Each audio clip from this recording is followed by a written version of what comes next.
अब मत विभाजन।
मोठी बातमी, विरोधकांच्या बाजूने 278, विधेयकाच्या बाजूने 278 मतं पडली आहेत, तर विधेयकाच्या विरोधात 211 मतं पडलेली आहेत.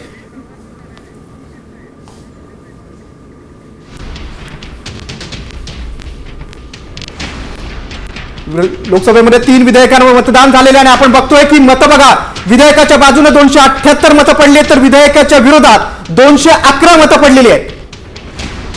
महिला आरक्षण आणि डिलिमिटेशनवर मतदान झालेलं आहे. लोकसभेतली सर्वात मोठी, संपूर्ण देशाचं लक्ष या विधेयकाकडे होतं.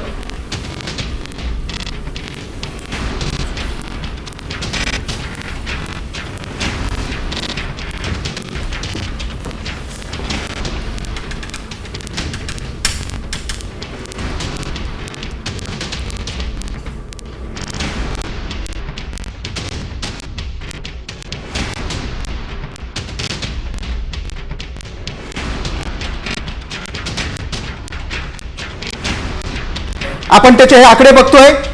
होच्या बाजूने 278 मतं, नोच्या बाजूने 211, एकूण मतदान झालेलं आहे 489.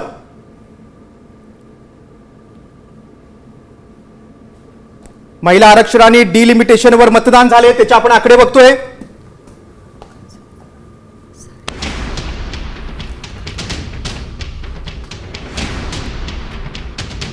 घटना दुरुस्ती विधेयकाच्या बाजूने आतापर्यंत 278 मतं पडलेली आहेत. महिला आरक्षण आणि डिलिमिटेशन विधेयकावर मतदान सुरू आहे. या विधेयकासाठी 360 मतं आवश्यक आहेत, पण आपल्याला या संपूर्ण चित्रात दिसतंय की 278 मतं पडलेली आहेत. महिला आरक्षण संबंधित विधेयकावर मतदान सुरू आहे आणि आपण ही आकडेवारी बघतोय. 131व्या घटना दुरुस्तीवर मतदान सुरू आहे. विधेयक पास होण्यासाठी 360 मतं आवश्यक आहेत. संपूर्ण देशाचं लक्ष या विधेयकाकडे आहे. घटना दुरुस्तीच्या बाजूने 278 तर विरोधात 211 मतं पडली. महिला आरक्षण विधेयकाच्या बाजूने लोकसभेत 278 मतं पडलेली आहेत. या विधेयकासाठी 2/3 मतं मिळण्याचं एक मोठं आव्हान आपल्याला समोर दिसतंय आणि उद्या राज्यसभेमध्ये या महिला आरक्षणावर चर्चा होईल. महिला आरक्षण विधेयकाच्या बाजूने लोकसभेमध्ये 278 मतं पडलेली आहेत. उद्या राज्यसभेत महिला आरक्षण विधेयकावर चर्चा होईल. घटना दुरुस्तीच्या बाजूने 278 तर विरोधामध्ये 211 मतं पडलेली आहेत.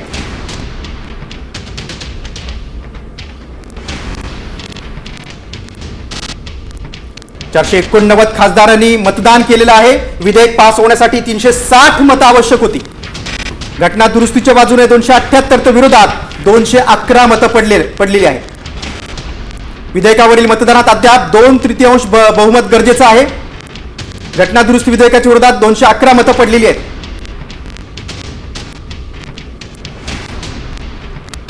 विधेयकावरील मतदानात अद्याप बहुमत नाही, हा महत्त्वाचा मुद्दा आहे. आपण पाहतोय नारी शक्ती वंदन कायद्याच्या 3 बिलांवर मतदान झालेलं आहे आणि मतदानामध्ये घटना दुरुस्तीच्या बाजूने 278 मतं पडलेली आहेत तर विरोधात 211 मतं पडलेली आहेत.